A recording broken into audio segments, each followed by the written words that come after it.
Na minha própria festa de aniversário, minha mãe sussurrou para o meu irmão: "Vai lá e troca enquanto todos estão aqui." Ele saiu discretamente pela porta dos fundos. O que ele encontrou no meu apartamento mudou tudo para sempre. Meu nome é Laura Mendes. Eu estava completando 27 anos, sentada na minha própria festa que eu mesma havia organizado e pago. Minha mãe, Márcia, estava ao meu lado sorrindo como se estivesse orgulhosa. Meu pai, Roberto, bebia cerveja conversando com os tios. Meu irmão mais velho, Felipe, e a esposa dele estavam próximos à mesa de salgadinhos. Eu continuava me convencendo de que este ano seria diferente, que desta vez eles me veriam de verdade. Mas antes de continuarmos, confira se você já está inscrito no canal e escreva nos comentários de onde você está assistindo este vídeo. Eu ouvi o sussurro claramente. Vi meu pai acenar com a cabeça em aprovação. Faz depois do parabéns. Ele concordou baixinho. Meu coração disparou, mas mantive o sorriso no rosto. Cortei meu próprio bolo de chocolate com morango e distribuí os pedaços em pratinhos descartáveis. Felipe levantou, pegou a chave do carro e saiu pela porta da cozinha. Ninguém mais pareceu notar. Todos cantavam parabéns desafinados enquanto eu soprava as velas. 1 hora depois, ele voltou. Estava pálido. Parecia doente. Suava frio mesmo com o ventilador ligado. Minha mãe se inclinou irritada. E então, conseguiu? Felipe engoliu seco.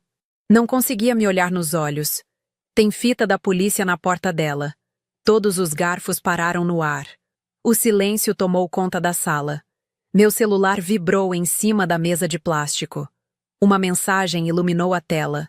Senhorita Mendes, aqui é o investigador Carlos Ribeiro da Delegacia de Furtos. Entre em contato urgentemente sobre seu apartamento. Minha mãe queria me trancar para fora, mas ela acabou de destrancar a verdade. Não me despedi. Não olhei para o rosto da minha mãe. Levantei da cadeira, meu pedaço de bolo ainda intocado no prato, e saí andando. O portão da casa rangeu quando fechei. O calor de São Paulo era sufocante naquela tarde de sábado. Eram quase 4 da tarde e o sol queimava minha pele. Minhas mãos tremiam tanto que derrubei a chave do carro 2 vezes antes de conseguir abrir a porta. Entrei no Gol velho que eu mesma havia comprado com muito sacrifício. Saí dirigindo pela rua do bairro, minha mente em branco com o choque. Vai lá e troca enquanto todos estão aqui. Por quê? Por que ela faria isso? Eu não era uma adolescente rebelde. Tinha 27 anos. Tinha um emprego. Tinha uma filha. Pagava minhas próprias contas. Mas para ela, eu ainda era uma criança. Um problema a ser controlado. O limpador do para-brisa estava sujo, deixando manchas. Passei direto no sinal amarelo que já estava quase vermelho. As luzes da cidade se borravam pela janela empoeirada. Continuei pensando no Felipe, meu irmão mais velho. Ele sempre fazia o que ela mandava. Sempre. Era o filho obediente. Eu era a filha problemática. Ele recebia elogios. Eu recebia minhas fechaduras trocadas no dia do meu aniversário. Quando dei a eles uma cópia da chave, foi para emergências. Para a Isabela, caso minha filha de 5 anos precisasse deles e eu não estivesse lá. Achei que era uma chave de confiança. Eu fui tão ingênua. Para minha mãe, era apenas uma chave de controle. Meu prédio era de tijolo velho numa rua tranquila do Tucuruvi, mas não estava tranquila hoje.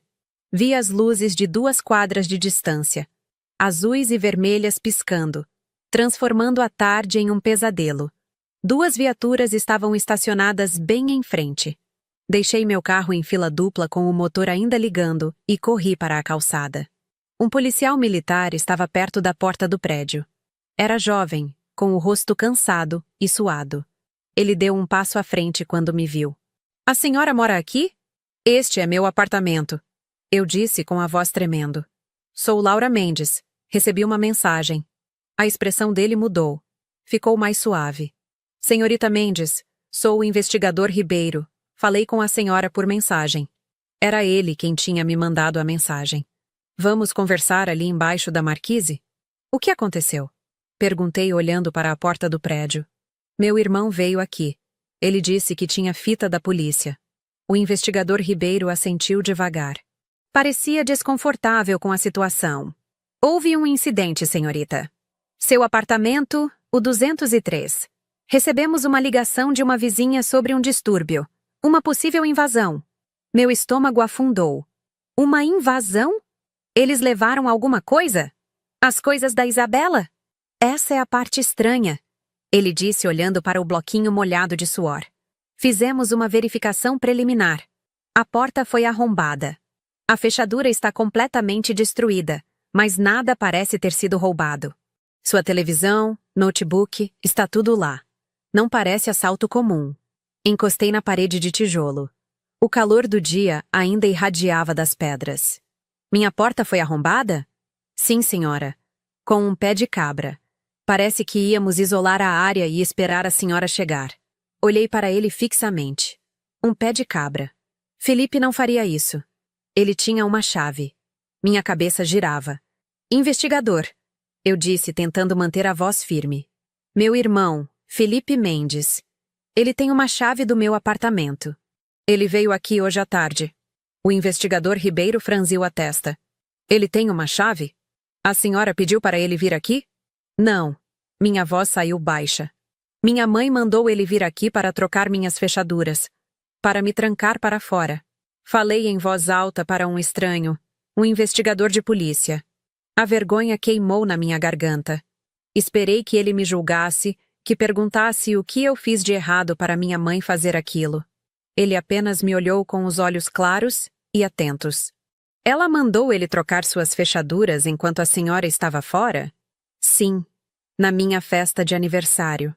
Ele ficou quieto por um longo momento. Anotou algo no bloquinho. Entendo. Bem, encontramos a porta já arrombada, então o Sr. Mendes não usou a chave dele, se é isso que está pensando. Ele chegou depois da invasão. Foi ele quem ligou para o 190. Isso era demais. Reviravolta demais. Felipe ligou para a polícia? Ligou. Foi bem cooperativo. Deu o depoimento. Parecia bem abalado. O investigador Ribeiro olhou de volta para a viatura. Ele disse que tinha uma chave, mas a porta já estava arrombada. Ele olhou para dentro, viu a bagunça e recuou. Ligou para nós imediatamente. Onde ele está agora? Mandamos ele para casa. Disse que ia voltar para a festa para falar com sua mãe. Claro que ia. Ele sempre voltava para a mamãe. Senti um novo tipo de pavor. Alguém invadiu meu apartamento. E minha mãe mandou meu irmão entrar direto na cena do crime. E agora? Perguntei. Posso subir? Precisamos processar a cena primeiro, senhorita Mendes. A perícia está a caminho. Não podemos deixar a senhora entrar ainda. Precisamos ver se deixaram digitais. Apenas assenti entorpecida.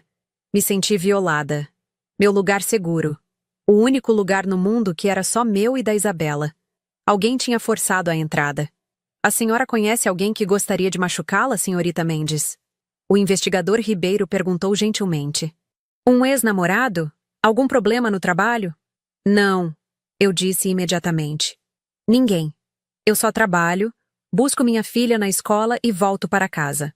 Não tenho inimigos. O rádio dele chiou no ombro. Uma voz feminina cheia de estática. Unidade 4.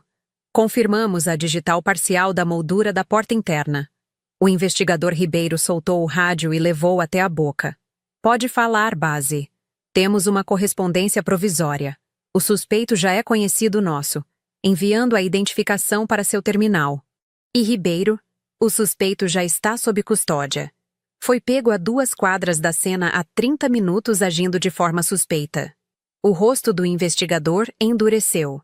Ele olhou do rádio para a viatura e depois de volta para mim. Sua calma profissional tinha ido embora. Agora ele parecia sério mesmo. Senhorita Mendes, ele disse com a voz baixa. A senhora pode querer sentar. Isso acabou de ficar complicado. Não sentei. Não conseguia. Apenas fiquei ali parada, segurando a alça da minha bolsa, a calçada quente sob meus tênis velhos. O quê? O que foi? O investigador Ribeiro estava olhando para a tela pequena do computador na viatura estacionada. O calor fazia ondas no asfalto. Ele voltou segurando o bloquinho. As impressões digitais que encontramos na porta do seu quarto. Não pertencem à senhora nem ao seu irmão, ele disse. De quem são? De um homem chamado Rodrigo Silva. O nome me atingiu como um soco físico. Rodrigo? Rodrigo Silva? Ele trabalha para meu senhorio. A senhora conhece ele? Os olhos do Ribeiro ficaram afiados. Conheço sim. Ele é sobrinho do dono do prédio. Ele cuida da manutenção do prédio. Consertou minha pia mês passado. Minha mente voltou para o Rodrigo. Ele era quieto, magro, e sempre parecia estar olhando para algo por cima do meu ombro. Ele me dava arrepios. Eu tinha reclamado dele para minha mãe uma vez, e ela disse que eu estava sendo dramática. Ele tem uma chave, sussurrei. Deve ter uma chave mestra de todos os apartamentos. Achamos que ele usou uma cópia, disse Ribeiro. Temos as imagens da câmera do corredor. Ele não usou chave mestra. Usou uma chave copiada simples. Deixou ele entrar. A vizinha do 201 ouviu um estrondo. Deve ter sido ele usando o pé de cabra na porta do seu quarto, não na porta da frente. Meu sangue gelou. Na porta do quarto? Por quê? Não temos certeza. Mas ele está sob custódia. Encontramos ele a 2 quadras daqui, encharcado de suor, só observando. Tinha um pé de cabra na mochila. Quando checamos o nome dele, seu endereço apareceu. Meu coração estava acelerado. Não fazia sentido.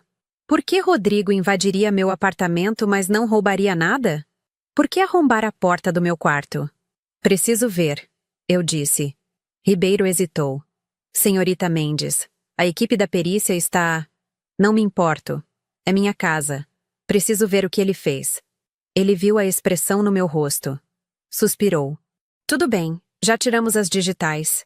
A senhora pode olhar, mas não toque em nada. Fique comigo. Ele me levou para dentro do prédio e subimos os 3 lances de escada. O corredor cheirava a mofo e produto de limpeza. Chegamos na minha porta. Apartamento 203. A madeira ao redor da fechadura estava completamente lascada. Estava quebrada, pendurada aberta. Mas Ribeiro estava certo. O dano real estava dentro. Ele empurrou a porta e vi minha casa. Estava errado. Ele não tinha revirado o lugar. Meu sofá estava reto. Minha TV estava lá. Mas havia uma energia no ambiente que estava cheia de raiva. Ele estava no meu quarto. Eu disse andando devagar pelo corredor curto. A porta do meu quarto estava destruída. A moldura estava rachada e a porta pendia de uma dobradiça. Ele tinha forçado a entrada. Entrei no quarto e o ar saiu do meu peito. Ele não tinha roubado minhas joias. Não tinha tocado no meu notebook. Ele tinha virado cada fotografia uma por uma. Cada foto que eu tinha de mim e da minha filha Isabela agora estava de cara para baixo na minha cômoda. Uma foto da Isabela no primeiro dia de aula. Uma foto de mim segurando ela bebê. Uma foto nossa na festa junina do ano passado. Todas de cara para baixo. Era uma violação. Era tão pessoal. Era uma mensagem. O que é isso? Sussurrei. Me senti enjoada. Por que ele faria isso? Não sei, senhorita Mendes, disse Ribeiro suavemente. Ele parecia bravo agora também. Isso não foi um assalto. Não, eu disse. Não foi. Então vi no meu criado mudo ao lado das fotos que ele tinha virado. Um envelope branco simples. Meu nome não estava nele. Investigador, eu disse apontando. Ribeiro assentiu. Puxou uma luva do bolso, colocou e pegou o envelope. Abriu a aba. Dentro havia um único pedaço de papel branco dobrado uma vez. Ele desdobrou. Era uma mensagem digitada. Apenas uma frase. Diga à sua mãe que a verdade sempre encontra o caminho de casa. Li as palavras várias vezes. Diga à sua mãe que a verdade sempre encontra o caminho de casa. Isso não era sobre mim. Isso era sobre minha mãe. Rodrigo Silva não era só um cara estranho. Ele estava conectado a ela. Senhorita Mendes, disse Ribeiro com a voz quieta. O que isso significa? Que verdade? Olhei fixamente para o bilhete. O sussurro da minha mãe na festa. Vai lá e troca enquanto todos estão aqui. Ela não estava tentando me trancar para fora. Ela estava com medo. Tinha medo de algo no meu apartamento. Ela mandou o Felipe pegar alguma coisa, mas Rodrigo Silva, o homem com os olhos assustadores, chegou primeiro. Ele não estava ali para roubar. Estava entregando uma mensagem. E as fotos? Ele virou as fotos. Estava me dizendo que minha vida, Meu mundo com Isabela não estava seguro. Estava me dizendo que esse segredo, seja lá o que fosse, poderia destruir tudo. O medo da minha mãe na festa não era sobre me controlar. Era pânico puro. Ela conhecia esse homem. Sabia sobre esse bilhete. Laura, disse o investigador Ribeiro me tirando dos pensamentos. Eu acho que sei, sussurrei com a voz tremendo. Acho que minha mãe está em apuros. E acho que ela acabou de me arrastar para dentro disso. A polícia isolou minha porta com fita. Colocaram uma fechadura provisória, mas não parecia seguro. Não conseguia ficar ali. Não com a imagem da foto da Isabela virada para baixo. Não com aquele bilhete respirando no ar. Liguei para minha amiga Daniela. Ela morava a 10 minutos dali. Não contei tudo. Só disse que teve uma invasão e eu estava com medo. Ela disse para eu ir imediatamente. Passei a noite no sofá dela, olhando para o teto, minha mente repetindo cada segundo. A festa, o sussurro, as luzes da polícia, o bilhete. Diga à sua mãe que a verdade sempre encontra o caminho de casa. Que verdade? Acordei às 6 da manhã. Meu pescoço duro, meu corpo doendo de tensão. Meu celular estava na mesa de centro. Tinha colocado no silencioso. Agora olhei para a tela.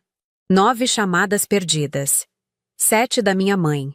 Uma do Felipe, uma de número desconhecido. Um ícone de mensagem de voz estava brilhando. Era do investigador Ribeiro. Minhas mãos tremiam de novo. Apertei o botão e coloquei o telefone no ouvido. Senhorita Mendes, aqui é o investigador Ribeiro. São 5:30 da manhã. Desculpe ligar tão cedo. Mas temos uma atualização. Processamos Rodrigo Silva. Ele não está falando sobre o bilhete, mas conseguimos um mandado para os dados bancários dele. Rastreamos um pagamento. Uma transferência digital feita para a conta bancária dele semana passada. R$ 5.000. Minha respiração travou. Senhorita Mendes, a voz do Ribeiro continuou. Seca e profissional. O pagamento foi feito de uma conta pertencente a Márcia Regina Mendes. O memo da transferência só dizia manutenção. Acreditamos que sua mãe pagou o Sr. Silva. Dado o bilhete e o momento, acreditamos que ela queria algo recuperado do seu apartamento e ele era o homem que ela contratou para pegar. Por favor, me ligue quando receber isso.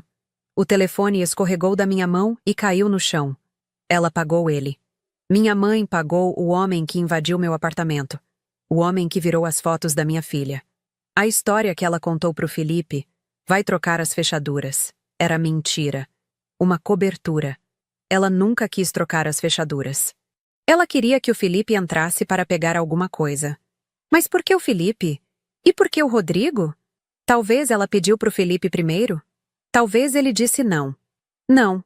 Felipe nunca dizia não. Talvez ela mandou o Felipe pegar e ele chegou tarde demais. Rodrigo Silva, o homem contratado dela, chegou primeiro. Mas por que o próprio homem contratado deixaria aquele bilhete? Não fazia sentido, a menos que Rodrigo não estivesse mais trabalhando para ela. A menos que ele estivesse chantageando ela. Minha mente voltou. 1 mês atrás eu estava na casa dos meus pais. Isabela estava brincando no quintal e fui até o sótão procurar as roupas antigas dela de bebê. O sótão era quente e cheirava a mofo e naftalina.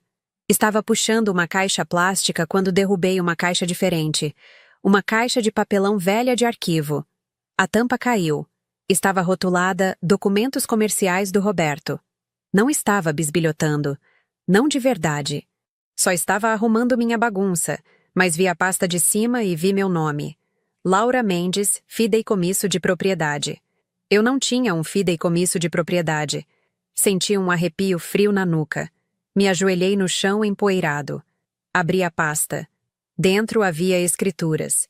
Escrituras de propriedade de 2 apartamentos diferentes, um em São Paulo, um no Rio, e extratos de contas bancárias offshore.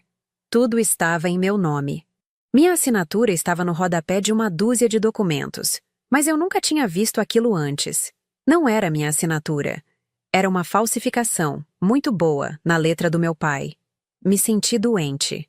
Apenas sentei ali no pó, olhando para uma vida que eu aparentemente possuía.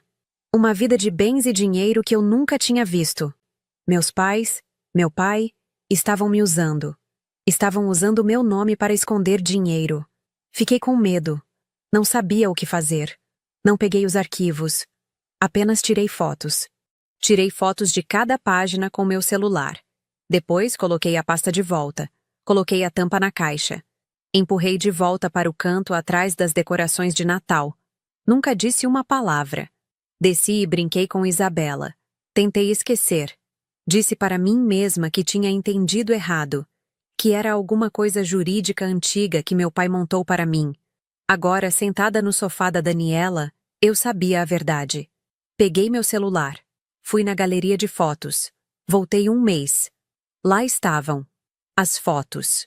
Laura Mendes, fideicomisso de propriedade. As assinaturas falsificadas borradas. Os extratos bancários das Ilhas Cayman. Diga à sua mãe que a verdade sempre encontra o caminho de casa. Acreditamos que ela queria algo recuperado. Eles sabiam. Meus pais sabiam que eu tinha encontrado aquela caixa. Como eu não sabia, mas eles sabiam. E estavam apavorados. Não estavam tentando me proteger. Não estavam tentando me controlar. Estavam tentando esconder a evidência. Tinham medo de que eu fosse quem iria expô-los. Minha mãe contratou um criminoso para invadir meu apartamento para encontrar aqueles arquivos. Ou talvez só o celular que tinha as fotos. Liguei para o investigador Ribeiro. Minha voz estava diferente. Não estava trêmula. Estava fria. Investigador Ribeiro. Aqui é Laura Mendes. Recebi sua mensagem. Senhorita Mendes. Sinto muito pela notícia. Tem certeza? Perguntei. O pagamento veio dela. Sim, senhora. É um rastro digital sólido. Parece que sua mãe contratou ele, e talvez o acordo tenha dado errado. Ele invadiu e deixou aquele bilhete como ameaça.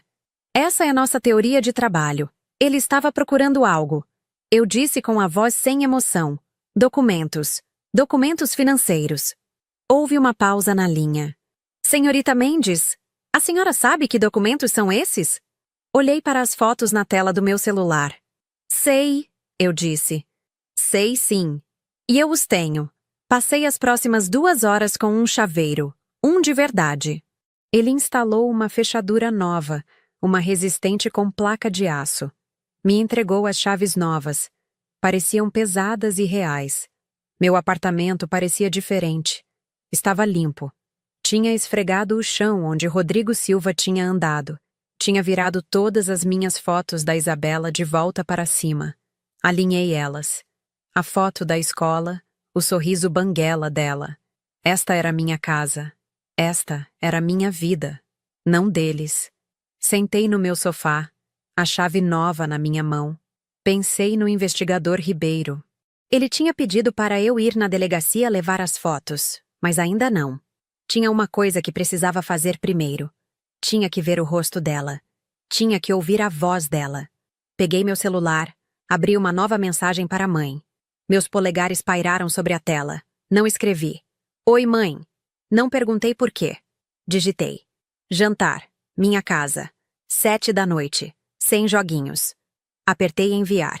Os 3 pontinhos indicando que ela estava digitando apareceram quase instantaneamente.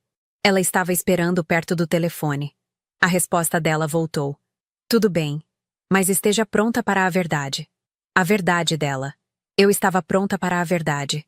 As horas passaram devagar. Fiz café. Não bebi. Dobrei roupa. Estava só me movendo, mantendo minhas mãos ocupadas. Estava me preparando para a batalha. Não era a filha deles hoje à noite. Não era a vítima. Era a pessoa que segurava todas as cartas. Às 6h55 da noite, meu interfone tocou. Apertei o botão. Sou eu. A voz da minha mãe estralou. Minúscula pelo alto-falante. Liberei a entrada. Fiquei perto da minha fechadura nova e esperei. Ouvi os passos dela na escada. Rápidos, afiados, bravos. Ela não bateu. Só tentou girar a maçaneta. Claro, ela esperava que a porta estivesse destrancada para ela. Ela bateu. Uma batida forte e impaciente. Toque, toque, toque. Girei o trinco. O som foi alto no apartamento pequeno. Abri a porta. Ela estava ali. Márcia Regina Mendes. Estava perfeitamente vestida como sempre. Calça social preta, blusa de seda, cabelo perfeito. Seu perfume caro. O mesmo perfume que ela usou minha vida inteira. Entrou no meu apartamento tentando dominar o espaço. Seus olhos foram imediatamente para a fechadura nova. O trinco prateado brilhante. "O que você fez?" Ela perguntou. Sem oi. "Troquei as fechaduras", eu disse.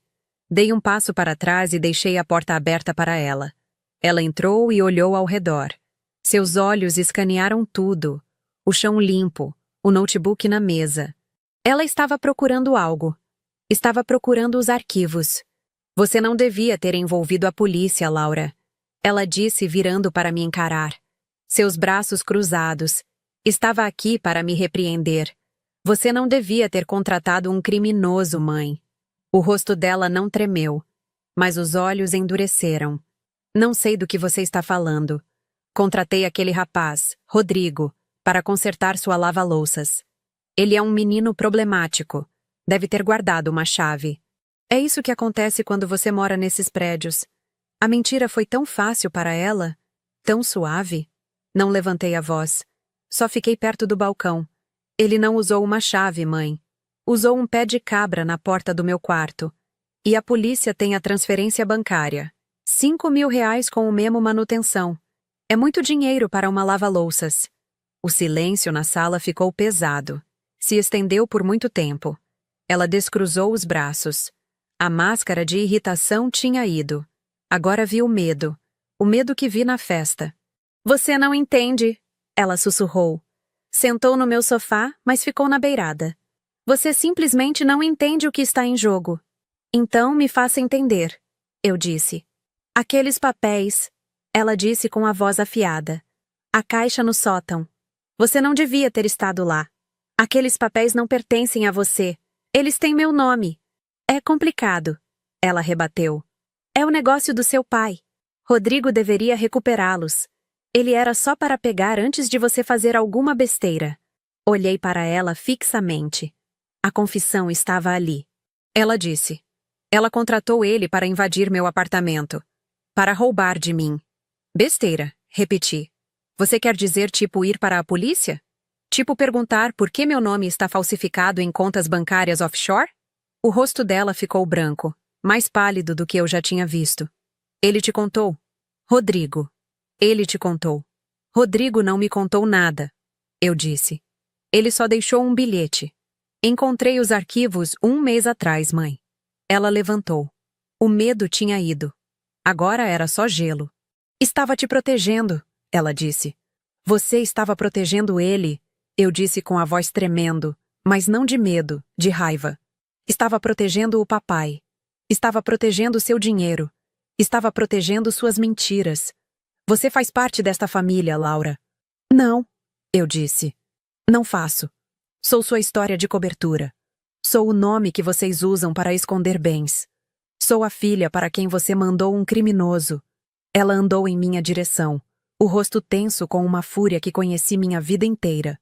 "Você acha que é tão esperta? Achou alguns papéis. Não faz ideia do que está mexendo. Você poderia arruinar seu pai. Poderia arruinar esta família inteira." "Você arruinou esta família", eu disse. "Você fez isso, não eu." Ela parou a 1 palmo de mim. Os olhos frios. "Esteja pronta para a verdade." Eu disse: "Aqui está, Laura. Você está certa. Estávamos escondendo. E você vai me dar essas fotos agora. Ou eu vou fazer você." Olhei para a mulher que era minha mãe.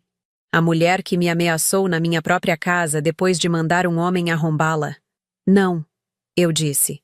A máscara dela não apenas escorregou. Ela se estilhaçou. Meu não ficou no ar. Era uma palavra pequena, mas era uma parede. Era um som novo neste apartamento. Minha mãe nunca tinha ouvido de mim.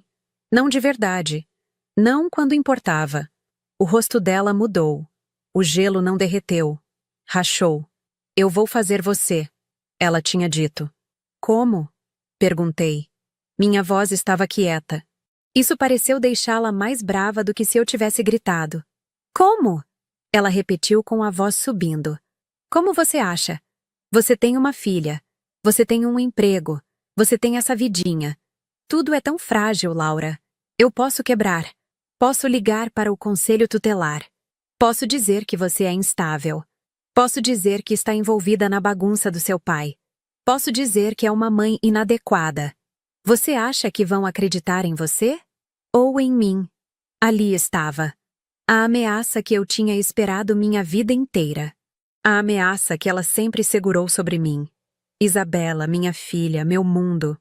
Senti o sangue fugir do meu rosto. Fiquei tonta. Ela faria isso. Eu sabia que faria. Ela queimaria minha vida inteira até o chão para se salvar. Você tiraria Isabela de mim. Eu sussurrei. Eu a protegeria. Ela disse com a voz afiada. De você. Da bagunça que está fazendo. Você sempre foi assim. Tão dramática. Tão egoísta. Você encontrou algo que não entendeu e agora quer brincar com isso como se fosse uma bomba. Me dá o celular, Laura. Ela estendeu a mão, as unhas perfeitamente pintadas de vermelho. Senti uma calma fria e estranha se instalar sobre mim. O medo ainda estava lá, mas estava embaixo de algo novo. Estava embaixo de raiva. Uma raiva profunda, dura, limpa. Ela estava certa. Eu era frágil. Ela podia me machucar. Mas ela estava errada sobre uma coisa. Eu não estava brincando. Olhei para o meu celular em cima do balcão da cozinha entre nós. Depois olhei de volta para ela. Você acha que sou burra? Eu disse. Acho que você é emocional. Ela cuspiu. Você é igualzinha quando tinha 17 anos. Acha que sabe tudo e não sabe nada. Seu pai construiu um império. Fez isso por nós, pela família, por você. Para você nunca ter que passar dificuldade. E é assim que você retribui, ameaçando mandar ele para a prisão. Ele usou meu nome, eu disse. Ele te protegeu. Colocou bens no seu nome. Um dia eles seriam seus. É isso que famílias ricas fazem, Laura. Você não entenderia a primeira coisa sobre isso. Prefere viver nesse apartamento minúsculo e úmido e fingir que é melhor que nós. Ela estava andando agora. Seu perfume afiado estava enchendo minha cozinha. Era sufocante. Tudo o que você tinha que fazer era nada, ela continuou. Só ficar quieta. Só viver sua vida. Mas você tinha que bisbilhotar. Tinha que ir naquele sótão. Tinha que cavar. Você é igualzinha minha irmã. Ingrata. Pensei na minha tia Sara, com quem minha mãe não falava há 20 anos. A irmã ingrata que tinha se mudado para o outro lado do país para fugir dela. Senti meu polegar se mover na lateral do meu celular. Deslizei ele do balcão. Minha mão estava tremendo. Segurei baixo ao meu lado. Apertei o botão de volume para cima e depois o botão de ligar. A tela acendeu. Toquei no ícone do gravador de voz. Apertei o botão vermelho. Segurei o telefone frouxamente ao meu lado, microfone apontando para cima. Me conta de novo, mãe, eu disse. Minha voz estava tremendo. Eu odiava isso. Me contar o quê? Ela rebateu. Me dizer o que vai fazer se eu não te der as fotos. Ela parou de andar. Olhou para mim, um olhar longo e frio. Não vou deixar você destruir seu pai. Não vou deixar você me destruir. Vou fazer o que for preciso. Vou ligar para o conselho tutelar. Vou dizer que Isabela não está segura com você. Vou dizer que você é instável, que é paranoica. Tenho amigos, tenho influência. Quem você tem, Laura? A Daniela? Aquela amiguinha sua que trabalha num café? Vai ser minha palavra contra a sua. E eu vou ganhar. Apenas olhei para ela. Deixei as palavras encherem a sala. Deixei o microfone digital pequeno beber tudo. Cada sílaba. Você está errada sobre uma coisa, mãe. Eu disse. Minha voz estava mais forte agora. Ah, é? Sobre o quê? Você disse que aqueles papéis, as propriedades não declaradas, as contas offshore, disse que o papai colocou no meu nome para mim. Colocou. Não, eu disse. Ele colocou no meu nome para esconder. Usou meu CPF. Falsificou minha assinatura. Isso não é um presente. É um crime. É falsidade ideológica, e você é cúmplice.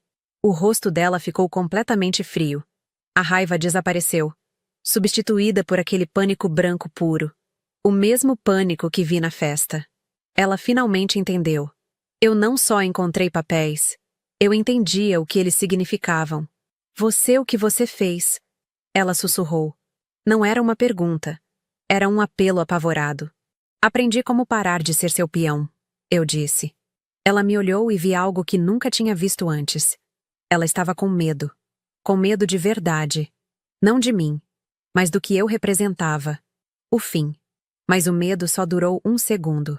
Foi substituído pela velha armadura familiar. Fúria. Você não se atreveria, ela sibilou. Não se atreveria a virar contra sua família. Dei um passo para trás. Pensei no meu aniversário. Pensei no sussurro. Pensei na porta estilhaçada. Pensei na foto da Isabela virada para baixo na minha cômoda. Você virou, eu disse. Você virou contra mim primeiro. Mandou um criminoso aqui. Ameaçou levar minha filha. Um trovão alto ribombou lá fora. A chuva, que tinha parado, começou a desabar de novo, chicoteando contra minhas janelas. Era como se o céu estivesse concordando comigo. O som quebrou o feitiço. A máscara de Márcia não apenas escorregou. Tinha ido embora. O rosto dela estava feio de raiva. Ódio puro e sem filtro. Era o rosto de um animal encurralado. Você vai se arrepender disso, Laura. Ela disse com a voz baixa e perigosa. Vai se arrepender disso pelo resto da sua vida. Ela virou, agarrou a bolsa e andou até a porta. Não bateu. Puxou aberta, pausou e olhou para trás para mim. Você sempre foi um erro, ela disse. Depois ela se foi. A porta clicou fechando, me deixando sozinha no silêncio. Fiquei ali parada, minhas pernas tremendo tanto que tive que agarrar o balcão. O único som era a chuva e o chiado do aplicativo gravador de voz ainda rodando. Olhei para baixo para meu celular. Apertei o botão de parar. O arquivo salvou. Gravação 01. Afundei no chão. Não chorei. Só segurei meu telefone. Talvez, sussurrei para a sala vazia. Mas pelo menos vai ser meu arrependimento. Não dormi. Não conseguia. Primeiro liguei para a Daniela. Você pode ficar com a Isabela mais uma noite? Por favor, não pergunte por quê. Só preciso que ela esteja segura. Daniela não hesitou. Claro, Laura. O que está acontecendo? Você está bem? Vou ficar, eu disse. Prometo. Só preciso fazer algo difícil amanhã. Diz para ela que eu amo ela. Diz que vou vê-la amanhã à tarde. Desliguei. Sentei no meu sofá. A fechadura nova na minha porta parecia forte. Mas mesmo assim arrastei minha poltrona pesada na frente dela. Me senti como uma criança construindo um forte, mas minha mãe não era um monstro embaixo da cama. Ela era real. Ouvi a gravação. Vou ligar para o conselho tutelar. Vou dizer que Isabela não está segura com você. Vou dizer que você é instável. Vai ser minha palavra contra a sua. E eu vou ganhar. Ouvi 3 vezes.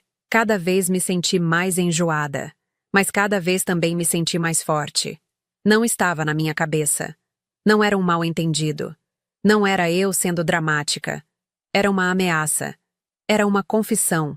Era a verdade. Passei o resto da noite juntando minhas evidências. Não tinha só as fotos no meu celular. Quando estava no sótão 1 mês atrás, entrei em pânico. Tirei fotos, sim, mas também peguei a pasta principal. A que tinha meu nome. A que tinha os documentos originais do fideicomisso falsificado. Tinha enfiado debaixo da blusa, saído daquela casa e escondido no fundo do meu próprio armário.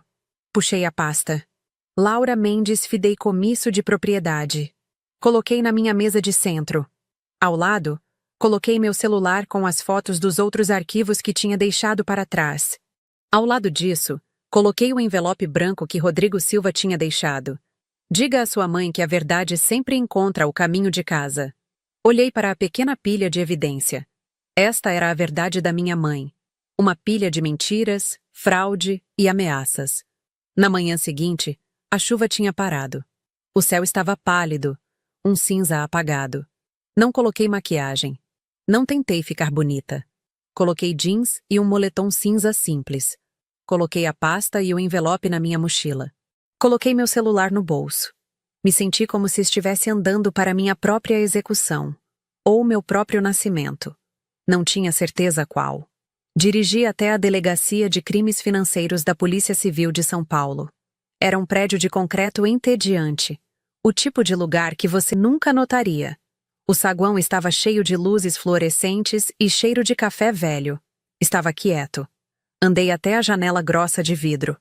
Estou aqui para ver o investigador Ribeiro, eu disse. Meu nome é Laura Mendes. O policial atrás do vidro olhou para uma lista. Ele está esperando a senhora. Pode passar. Terceiro andar. O investigador Ribeiro me encontrou perto do elevador. Não estava de uniforme.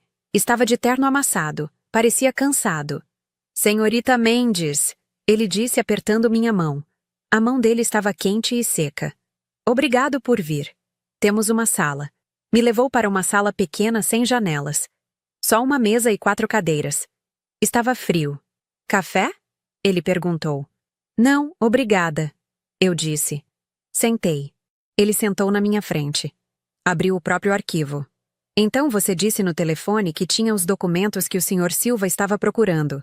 Os que sua mãe contratou ele para recuperar. Sim, eu disse. Puxei a pasta da minha mochila e deslizei pela mesa. E tenho mais. Ele abriu a pasta. Leu a primeira página. As sobrancelhas dele subiram. Olhou para mim. Esta é sua assinatura? É uma falsificação. Eu disse. Encontrei isso no sótão dos meus pais um mês atrás. Eles usam minha identidade para esconder bens há anos, parece. Ele virou as páginas devagar. Olhou para os números das contas offshore. Olhou para as escrituras de propriedade. Este é um caso estadual e federal, senhorita Mendes. Isso é grande. Eu sei, eu disse. E tem mais. Puxei o envelope. Este é o bilhete que ele deixou. Ele leu. Assentiu. Isso conecta Rodrigo Silva diretamente a esses arquivos.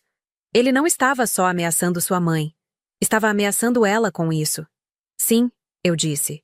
E depois ela me ameaçou. Coloquei meu celular na mesa. Minha mãe veio no meu apartamento ontem à noite. Tentou me fazer dar esses arquivos. Gravei a conversa. Ribeiro olhou para o telefone, depois para mim.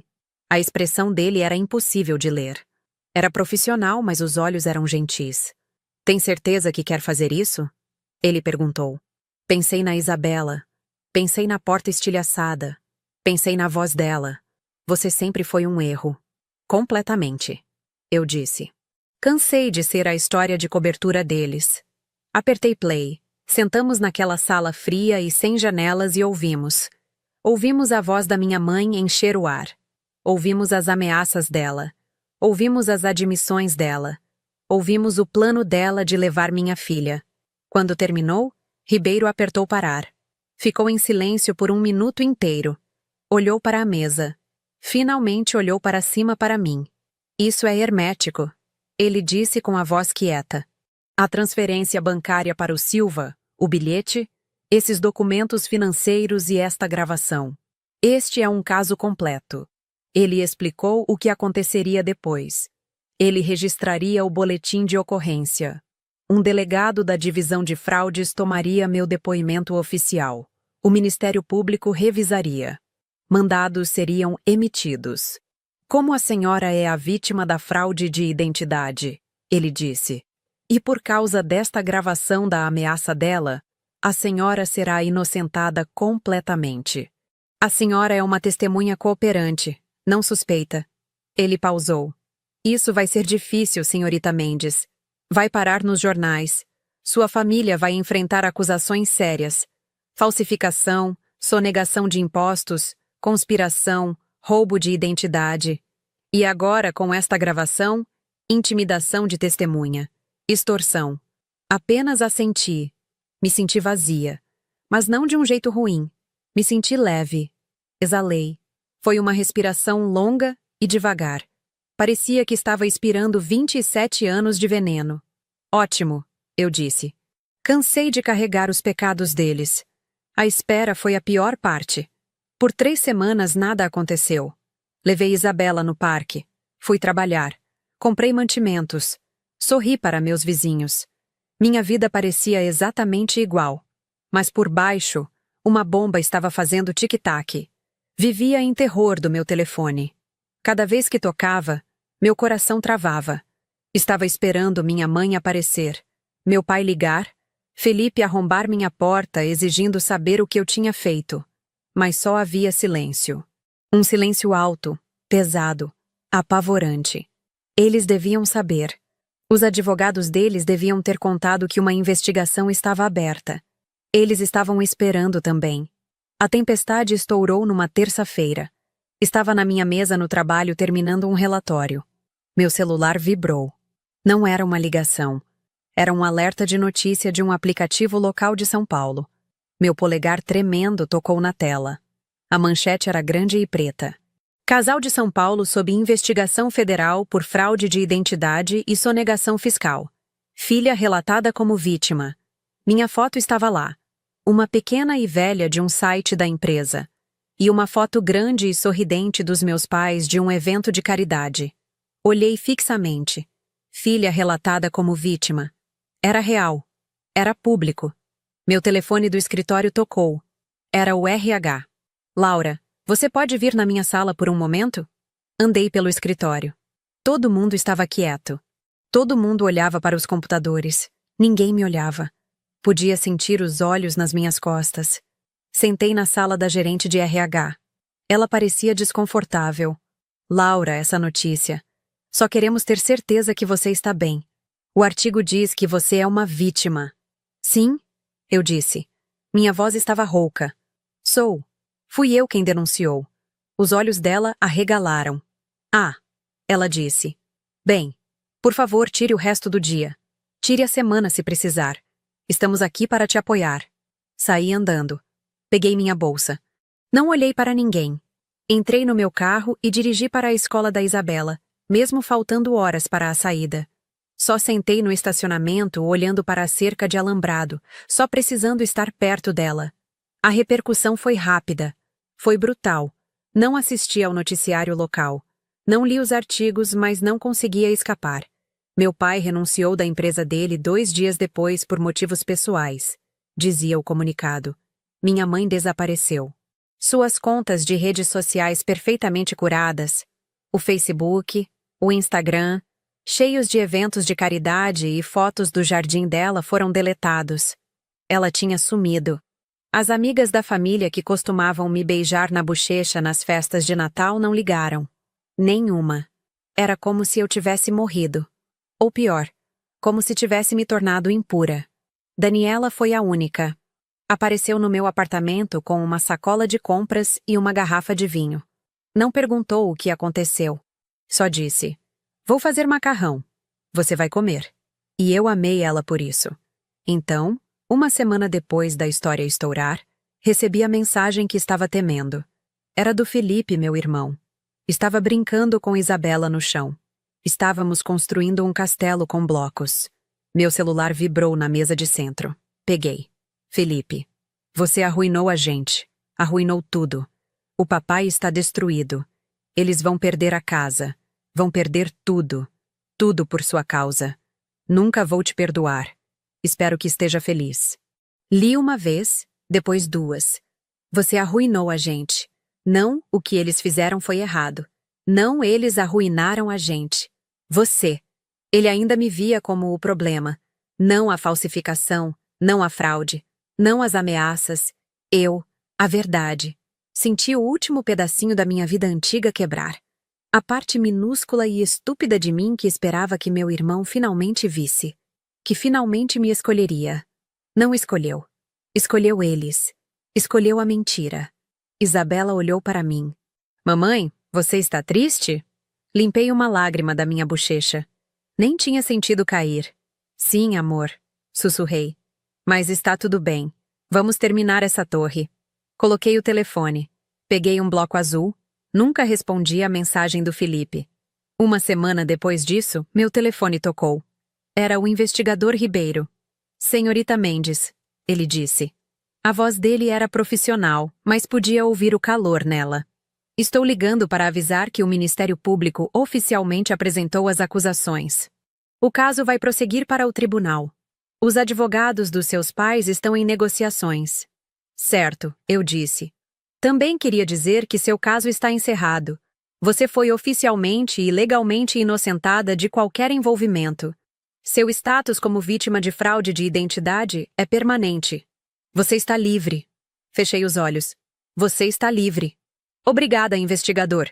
Eu disse. Por tudo. Por acreditar em mim. A senhora fez a coisa certa, senhorita Mendes. Precisou de muita coragem. Desligamos. Fiquei parada na minha cozinha. O apartamento estava quieto. Isabela estava na pré-escola. Pela minha vida inteira, silêncio tinha sido uma arma. O silêncio da desaprovação da minha mãe. O silêncio da negligência do meu pai. O silêncio vazio e solitário da minha infância. Mas esse era diferente. Esse silêncio era pacífico. Não estava vazio. Era meu. Foram 6 meses depois. O julgamento tinha acabado. Meus pais aceitaram um acordo. O nome do meu pai estava arruinado. Foi sentenciado a 2 anos numa penitenciária federal de segurança mínima. Minha mãe, pela cooperação dela, e por causa da acusação de extorsão que eu tinha contra ela, recebeu 5 anos de liberdade condicional e uma multa enorme. Não tinha permissão de entrar em contato comigo ou com Isabela. Era uma condição da liberdade condicional dela. Uma ordem de restrição ordenada pelo tribunal. Tinha lido sobre isso. Não tinha comparecido. Estava encerrado. A vida era só vida. Era quieta. Era pequena e era boa. Estava pegando Isabela de uma consulta médica. Só um check-up regular. Ela tinha 6 anos agora e tinha um novo espaço nos dentes da frente. Saiu correndo do consultório segurando um pedaço de papel. Estava radiante. Mãe? Mãe? Ganhei uma estrela dourada. Ela gritou correndo para meus braços. Estava ficando tão grande. Peguei ela no colo. Ganhou? Olha só você. Por quê? Por ser corajosa. O doutor disse que fui a criança mais corajosa hoje. Nem chorei na injeção. Beijei a cabeça dela. Ela cheirava a pasta de dente de chiclete e terra de parquinho. Meu coração estava tão cheio que doía. Você é a criança mais corajosa que eu conheço, eu disse apertando ela forte. Ela levantou o adesivo, uma estrela dourada holográfica. Sorri com os olhos molhados. Eu também, amor. Sussurrei tão baixo que ela não conseguiu ouvir. Você só não consegue ver a minha ainda. Naquela noite, organizei um jantar pequeno. Não era uma festa. Era só assim. Meu apartamento estava quente. Cheirava a frango assado e alho. Daniela estava lá. Minha amiga do trabalho, Maria, que tinha ficado do meu lado, estava lá. E Isabela, que teve permissão de tomar refrigerante de guaraná num copo bonito. Era tão diferente da minha festa de aniversário no café. Ninguém estava sussurrando. Ninguém estava fingindo. Estávamos só sentadas na minha mesinha da cozinha rindo. Isabela estava contando uma história longa e confusa sobre um esquilo na escola dela. Daniela levantou o copo de vinho dela. Quero fazer um brinde, ela disse, os olhos dela encontrando os meus. Todas ficamos quietas. Isabela orgulhosamente levantou o refrigerante dela. A liberdade, disse Daniela simplesmente. Maria levantou o copo dela. A liberdade. Levantei o meu. A palavra parecia tão grande. Significava tantas coisas. Liberdade dos meus pais. Liberdade do medo. Liberdade da identidade de ser a filha difícil. E eu adicionei, minha voz suave mas firme, a nunca pedir desculpas por se proteger. Daniela sorriu e tocou o copo dela no meu. Brindo a isso. Comemos. Conversamos sobre coisas bobas, sobre filmes, sobre trabalho, sobre o dente mole da Isabela. Não tinha drama. Não tinha significados ocultos. Era só fácil. Mais tarde, depois que Isabela dormiu, Daniela e eu sentamos no sofá terminando o vinho. Como você está? Ela perguntou. De verdade? Estou bem, eu disse. E fiquei chocada de perceber que era verdade. Estou bem. Ainda é estranho. Às vezes me sinto como se fosse órfã, mas você não é órfã. Ela disse colocando a mão no meu braço. Você é só o começo de uma nova linhagem. Olhei para ela. O começo de uma nova linhagem. Gosto disso. Pela primeira vez na minha vida inteira, sentada no meu próprio apartamento pequeno com minha filha dormindo na cama dela e minha amiga do meu lado, senti que pertencia a algum lugar. Não era uma casa grande e chique. Não era uma família poderosa. Era só um círculo pequeno de luz. E era real. Na manhã seguinte, acordei antes da Isabela. O sol estava começando a nascer. Era sábado. Fiz café e fiquei perto da minha janela. Por um longo tempo só observei a cidade acordar. O céu de São Paulo estava num azul pálido e promissor. O cinza estava finalmente se abrindo. Tinha uma última coisa a fazer. Fui na minha escrivaninha. Puxei um envelope branco simples tamanho ofício. Abri meu armário. Colada bem no fundo da parede atrás dos meus casacos de inverno estava um documento. Era o acordo de fideicomisso original assinado.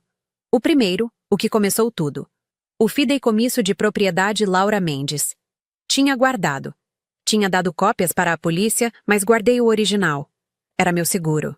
Meu último pedacinho de medo. E se eles saíssem? E se tentassem de novo?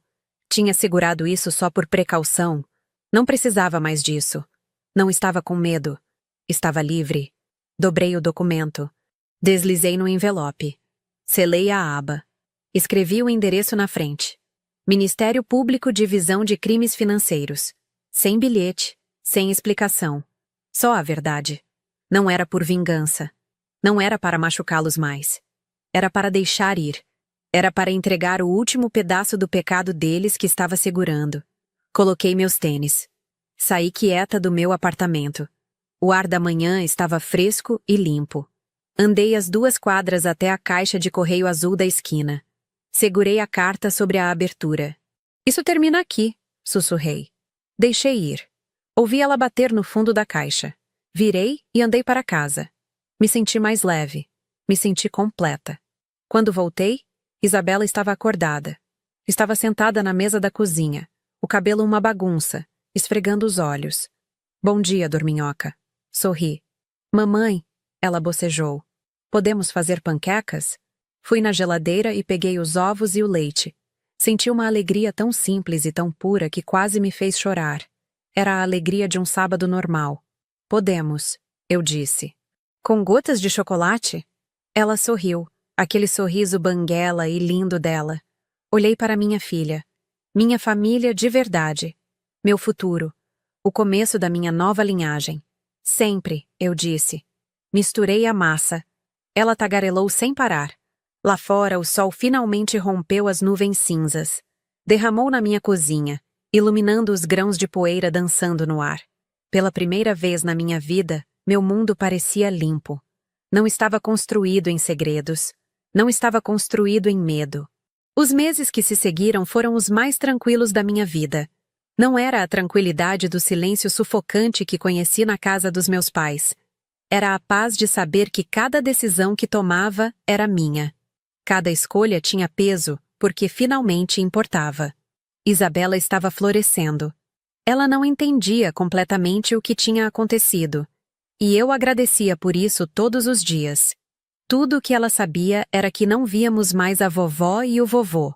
Quando perguntou por quê, disse a verdade de um jeito que uma criança de 6 anos pudesse entender. Às vezes adultos fazem escolhas ruins, amor. E quando fazem, precisam de um tempo longe para pensar no que fizeram. Ela aceitou isso com a simplicidade linda das crianças. Está bem, mamãe. Podemos visitar a Daniela de novo? No trabalho, as coisas eram diferentes. No começo, as pessoas andavam em ovos ao meu redor. Conversas paravam quando eu entrava na sala. Olhares furtivos. Sussurros que eu fingia não ouvir. Mas Maria foi minha âncora. Ela não me tratou como vidro quebrado. Me tratou como sempre tratou. Com respeito e amizade genuína. Gradualmente, outros seguiram o exemplo dela. A história foi perdendo o brilho sensacionalista. Voltei a ser apenas Laura. A mulher que trabalhava duro, buscava a filha na escola e fazia seu trabalho bem feito. Uma tarde, 3 meses após o julgamento, meu chefe me chamou na sala dele. Meu estômago apertou por instinto. Mas quando entrei, ele estava sorrindo. Laura, sente-se. Quero falar sobre uma promoção. Pisquei surpresa. Uma promoção? Você tem sido uma das nossas funcionárias mais dedicadas. Ele disse. E francamente, a forma como você lidou com tudo o que aconteceu na sua vida pessoal enquanto mantinha seu desempenho aqui foi impressionante. Mostra caráter. Mostra força. Queremos reconhecer isso. Saí da sala dele com um novo cargo e um aumento de salário que significava que poderia finalmente começar a guardar dinheiro de verdade. Não apenas sobreviver, mas construir algo. Quando contei para Isabela naquela noite, ela pulou nos meus braços. Isso significa que podemos comprar aquele jogo que eu queria? Ela perguntou com os olhos brilhando. Ri. Talvez no seu aniversário, amor. Ela fez beicinho por um segundo. Depois sorriu. Está bem. Estou orgulhosa de você, mamãe. Meu coração derreteu. Aquelas palavras. Palavras que nunca ouvi da minha própria mãe. Estou orgulhosa de você também, Isa. Tão orgulhosa. Enquanto isso, os ecos do caso continuavam. Li num jornal online que meu pai tinha sido transferido para uma prisão federal no interior. A matéria era pequena, sem foto. Só alguns parágrafos sobre um empresário caído cumprindo sentença por fraude. Não senti pena. Não senti raiva. Não senti nada. Era como ler sobre um estranho. Minha mãe era um fantasma. Sua ordem de restrição significava que ela não podia se aproximar de mim ou da Isabela. Parte de mim se perguntava se ela tentaria. Se apareceria na porta um dia, desafiando a ordem, exigindo ser ouvida. Mas ela nunca veio. Talvez os advogados dela a aconselharam a não arriscar. Ou talvez, só talvez, ela finalmente entendeu que tinha perdido. Não o caso. Não o dinheiro. Mas a mim. A única coisa que ela nunca valorizou até ser tarde demais. Felipe também permaneceu silencioso. Depois daquela mensagem cruel, nada. Nenhuma tentativa de reconciliação. Nenhum pedido de desculpas. O silêncio dele doía de um jeito diferente do silêncio dela. Ele era meu irmão. Tinha crescido na mesma casa. Vivido sob o mesmo teto sufocante. Mas ele escolheu. Escolheu a lealdade cega sobre a verdade. Escolheu a família deles sobre o que era certo. E essa escolha construiu um muro entre nós que eu sabia que nunca seria derrubado. Uma noite, Daniela e eu estávamos sentadas na varanda do apartamento dela. Isabela estava dormindo no quarto de hóspedes. Tínhamos uma garrafa de vinho entre nós, e o céu de São Paulo brilhava com a poluição luminosa que nunca mostrava as estrelas de verdade. Você já se arrepende? Daniela perguntou de repente. Olhei para ela. De denunciá-los? Todos os dias, eu disse honestamente. Mas não da forma que você pensa. Ela inclinou a cabeça esperando eu continuar. Me arrependo de que teve que chegar nesse ponto. Me arrependo de que eles me colocaram nessa posição.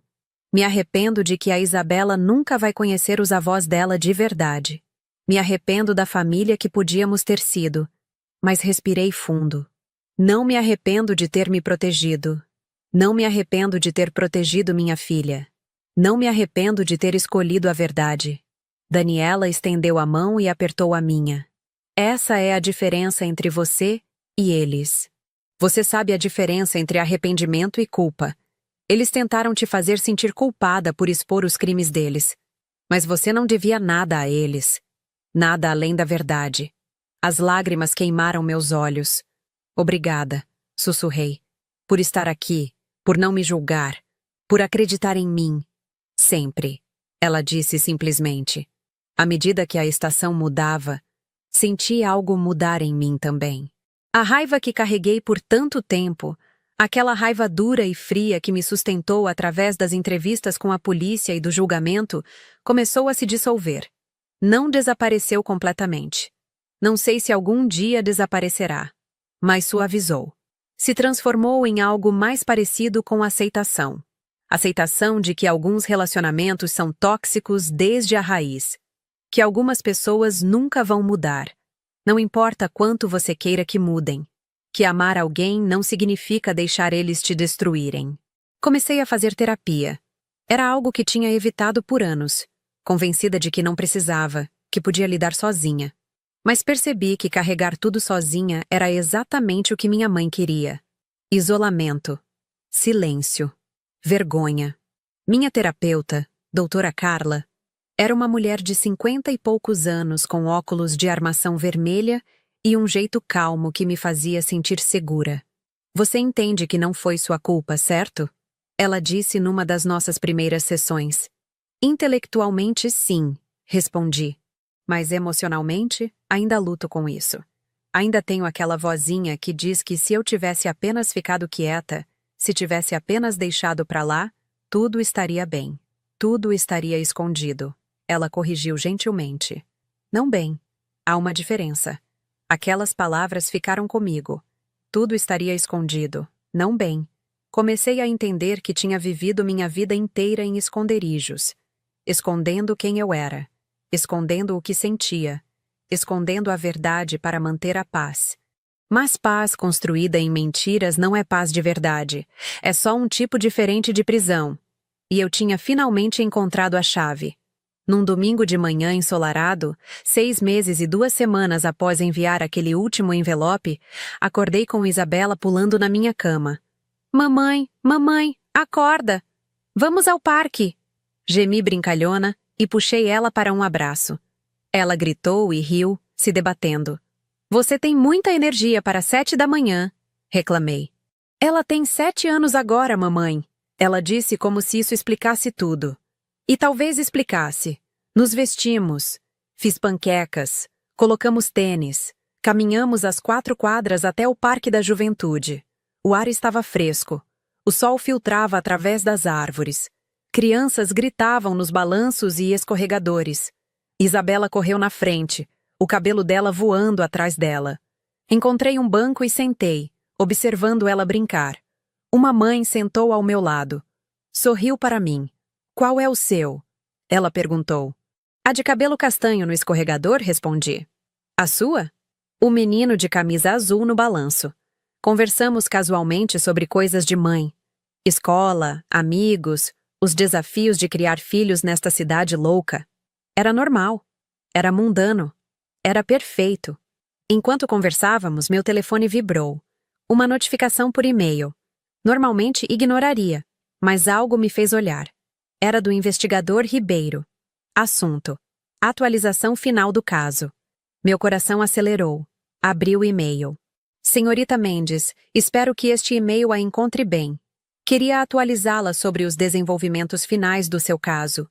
Rodrigo Silva aceitou um acordo e recebeu 18 meses de prisão por invasão e extorsão. Ele também forneceu testemunho adicional que fortaleceu o caso contra seus pais. Seu pai completará sua sentença conforme planejado. Sua mãe está cumprindo os termos da liberdade condicional sem incidentes. O caso está oficialmente encerrado. Queria que soubesse que seu testemunho, sua coragem em se apresentar, não apenas trouxe justiça para você, mas também expôs um esquema maior de fraude financeira que estava prejudicando outros. Você fez a coisa certa. Às vezes a coisa certa é a coisa mais difícil. Mas você a fez mesmo assim. Isso é força verdadeira. Atenciosamente, investigador Carlos Ribeiro. Li o e-mail 2 vezes. Depois 3. Fechei os olhos e deixei as palavras penetrarem. Estava encerrado. Realmente, verdadeiramente encerrado. Olhei para cima e vi Isabela no topo do escorregador. Ela acenou para mim, enorme e entusiasmada. Mamãe, olha, vou descer de barriga. Acenei de volta. Cuidado, amor. Ela deslizou para baixo rindo, bateu no chão e correu de volta para a escada. Guardei meu telefone. O sol estava quente no meu rosto. Pássaros cantavam nas árvores. Uma brisa suave carregava o cheiro de grama cortada e flores. Este era meu mundo agora. Não era grande. Não era glamouroso.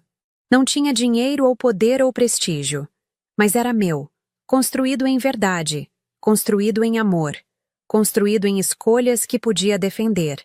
Olhei para minha filha brincando, livre e feliz, e completamente desinibida. Este era meu legado. Não propriedades escondidas ou contas secretas. Não mentiras construídas sobre mentiras. Mas uma menina que cresceria sabendo que sua mãe escolheu a verdade mesmo quando doeu. Que escolheu protegê-la mesmo quando custou tudo. Que se levantou mesmo quando o mundo inteiro disse para ficar quieta. Isabela correu de volta para mim, sem fôlego e suada. Posso tomar sorvete? Ela perguntou esperançosa. Olhei para ela.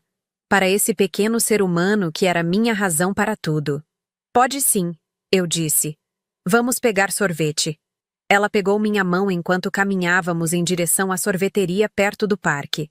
A mão dela era pequena e pegajosa e perfeita na minha. E enquanto caminhávamos sob o sol de São Paulo, senti algo que nunca tinha sentido antes na presença da minha própria família. Senti paz. Verdadeira, profunda, inabalável paz. O tipo de paz que vem de saber quem você é. O tipo de paz que vem de escolher a si mesma. O tipo de paz que vem de finalmente estar livre.